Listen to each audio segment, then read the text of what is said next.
Welcome to Outlaw Edge. So I'm taking this old toolbox. I got it flipped upside down right now. I cut down 1 inch and then cut over 1 inch. And then I built this 17 3/4 by 28 5/8 frame. That way I could sit wheels on here.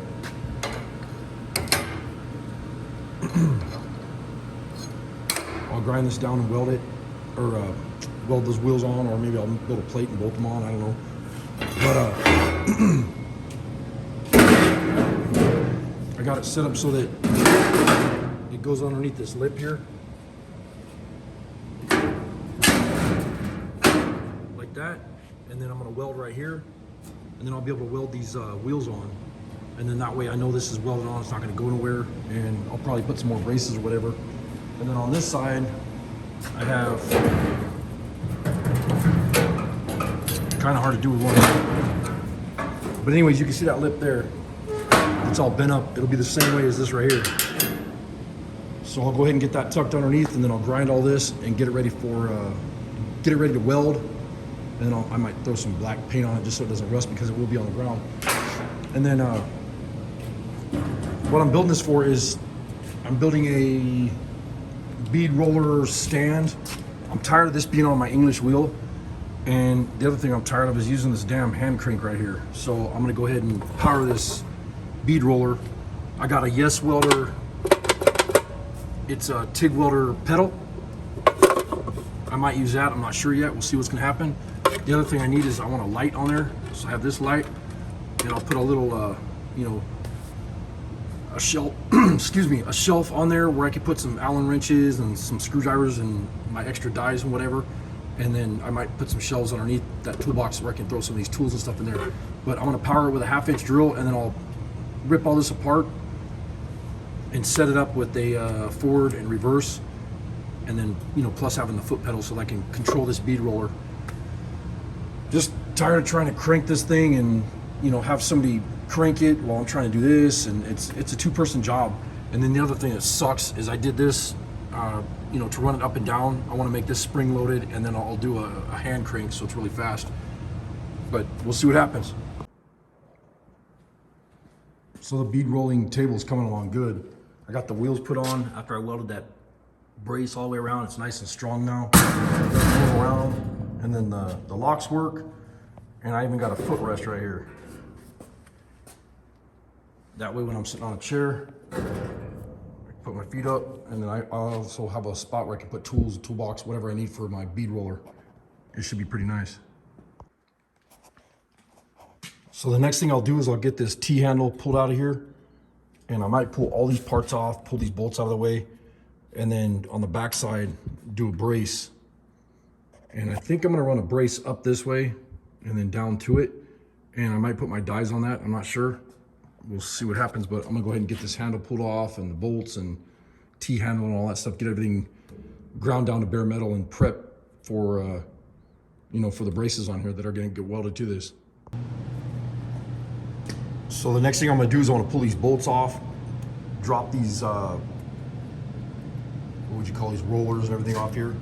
And I'll pull these 2 bolts off, then I'll get everything down to bare metal so I can start welding my bracing in. I'm not using a really thick bracing like I've seen guys use.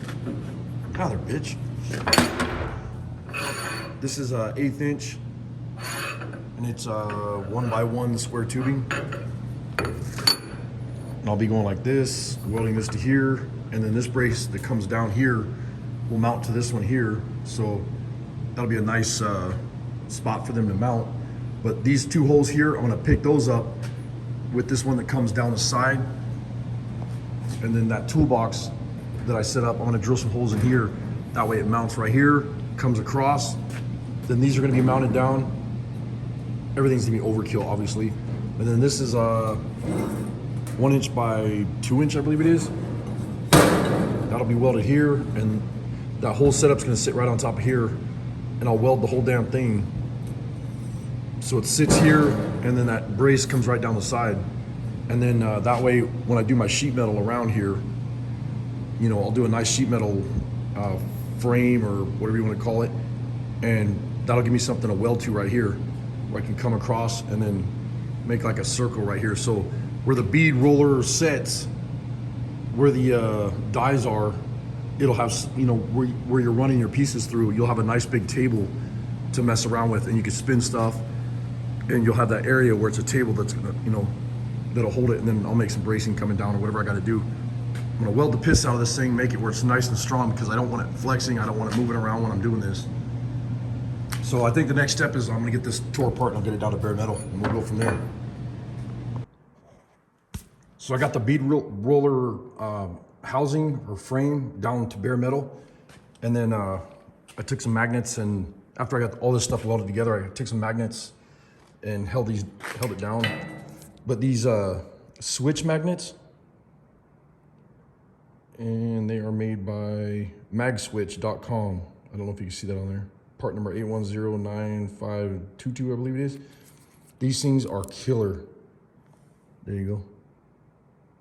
8100352.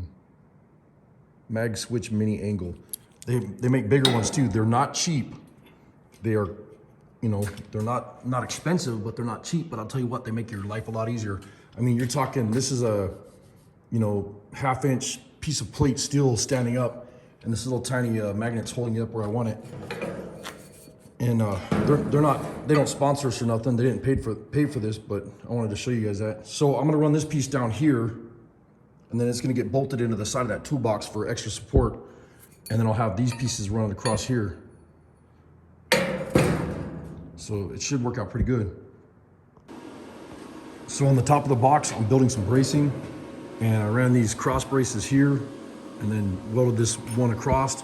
And then I got the bead roller welded to the top of that, and I'm getting ready to put the braces in here. And then I took this one, I had this welded to my English wheel, or bolted to my English wheel, and I just put some rosette welds right here and welded it to this 1x1 tubing. And I think I'm just gonna weld the damn thing. That's why I marked this here, so I can grind it off so it's bare metal. But I'm gonna weld this to here, and then weld these on here, so this thing doesn't move around. But I'm gonna put this on the table right now so I can get those braces welded on, and then I'm gonna cap this so it looks nice, just so junk doesn't fall down in there. Or I might leave it for a tool, I don't know, we'll figure it out. And then maybe I'll cap the ends too, I'm not sure yet, because I don't know how much is gonna show on the outside here. But that's all crap I can do later on if I paint this or do anything like that. But I might just clear coat it. I like the bare metal look, looks kind of cool. But I got some holes to drill in here for a spring. I'll show you guys that in a little bit. So I got everything down to bare metal. Got this welded up here. Really like the way this Yes welder lays down the beads. Does a good job. And then I got the two braces going across here, welded down. Welded across here, and I didn't put anything across the middle, but if it, you know, oil cans or anything like that, or rattles, I could fix that later, no big deal. So the next thing I did, I wanted a spot so when, this is gonna have a big table right here, all the way around. Ow, that's sharp. Hard to do this with one hand though. But I wanted to be able to reach up underneath here and change the wheels, and then also this will be open for the top of the bead roller, and I'll be able to stick my hand in here if I need to take this off. This is gonna be a problem, this bolt here, because if I ever need to, damn it, I cut my hand again, fucking dumbass. Sorry about the crappy camera work. But this one right here, this bolt here, if I go to take that out, I wanna be able to take this whole thing out, drop it down, and just move it out. Well, that works, but the problem is that bolt's gonna be a pain in the ass to get out. Well, you won't be able to get it out. So I think what I'll do is, when I'm done building the table skeleton, I'll put a slice here and a slice here, cut like this, and cut up so I can get in there with a socket underneath the table and take that out. Or I could even run a brace down here and here, and just take the whole damn thing out right here and here. So, man, crappy camera work. Anyways, so the next thing I'm gonna do is, I'll run some 1x1 off. These are just welded on there just for braces, just so this doesn't move around. But I'll weld to here some more 1x1 and come this way, and then I'm gonna make kind of a octagon, I think, I'm not sure, or like a half-ass circle. It's kind of a bitch when you're trying to, you know, if you don't have a tubing bender, and I can't do this with round tubing, so I need to use square. So I just put a bunch of pie cuts in here and just bent this into the shape that I needed. That way I could get my hand up underneath here to work on this if I need to.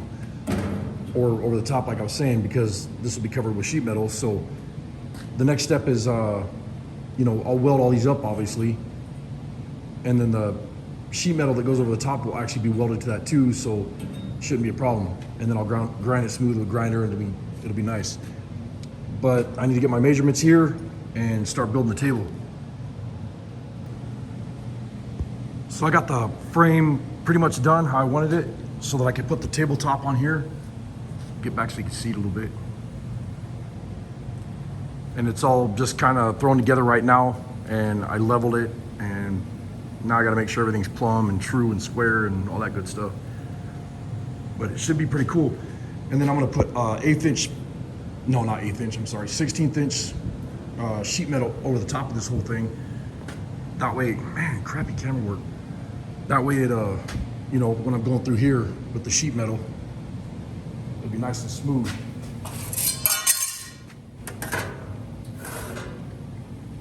And you can see that, you know, this will come up just a little bit right here. So it should be perfect. So far, so good. So I added a brace right here coming down and another brace coming across. That way I have something to weld that pan to, or the table to. And I think I'm gonna run like a 16 gauge or something on here. I'm not sure yet. Maybe 14. I don't want it to be too thick, but you know, I want it to be thick enough where it's not gonna be all wavy or whatever. But I've had a lot of people ask about this Yes welder and the plasma cutter that they sent me. I did all the welding on this whole project with the Yes welder, and I absolutely love this thing. That and the plasma cutter is totally badass. If you guys are thinking about pulling the trigger on one, get one. The other thing is, everything that I was cutting on this project was cut with the Evolution saw, and this thing is killer. Like, I love it that you can cut it and it's not hot. You can actually grab the piece that you have in your hand and stick it on there and weld it right away. So totally worth it. So I want to thank Yes welder and also Evolution saw, and also I want to thank John Sutter. Those air tools that you sent me, love them, brother. Thank you, appreciate it. So try not to make this a long video, but this is a 1 inch right here, 1 inch rod, and I found from a car sitting in my junk pile. I had a timing chain and it had 2 gears, and then inside the drill chuck here, this is a shock tower bolt. So I just trimmed off, I don't know where the piece went that I trimmed off right here. I trimmed off the end of it and then sanded that down, stuffed that through the gear, and then I got the chain, and then I got the other gear here, and oops, where'd I put my calipers? They're over there already, sorry about that. So, so I took a veneer caliper and checked it, and I'm using a 1 inch drill bit, so that should fit perfectly over that. So I'll go ahead and get this drilled out.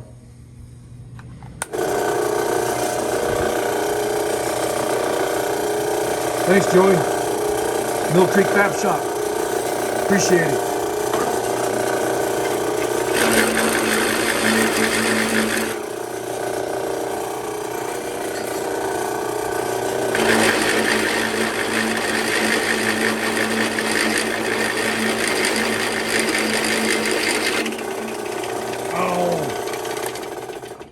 Don't you hate that?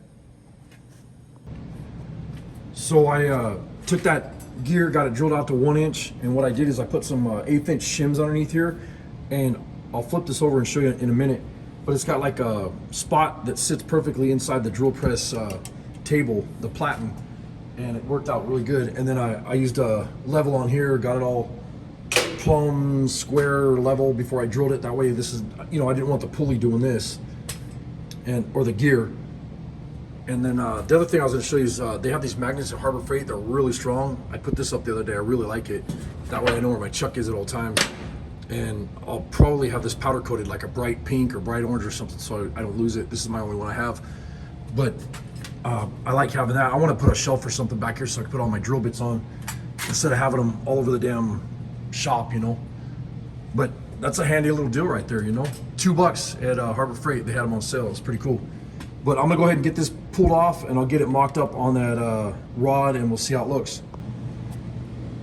So this gear is gonna work out perfect. It has this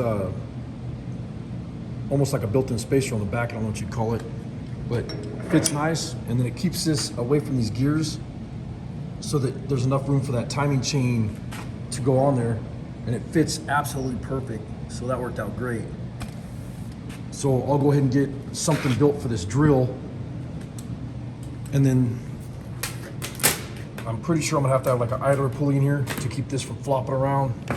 And you know, then I'll probably take this apart and have it set up so I have a forward and reverse, and then I have from that Yes welder I have that pedal. So I just got to go from there and see what I can do, see what I can come up with. Well, it's gonna work. It's gonna work great once I get this welded here, and then I'm gonna pull that switch apart. But I'll put an idler pulley right here. This isn't welded yet, but it works. And then of course I'll have the speed, the potentiometer to slow it down on the pedal, so that'll be nice. I'll have to get this chain all lubed up. So I found some of this, whatever it is, material, square material, solid, and I cut the end of it off. This was in my scrap metal pal, and welded a piece here, and I welded it's still hot, but I welded a washer on top of there, and then that way I put a sewing machine light right here that I could adjust, and that way it's all set up. You know, when I go to do bead rolling, I got some nice lighting right here.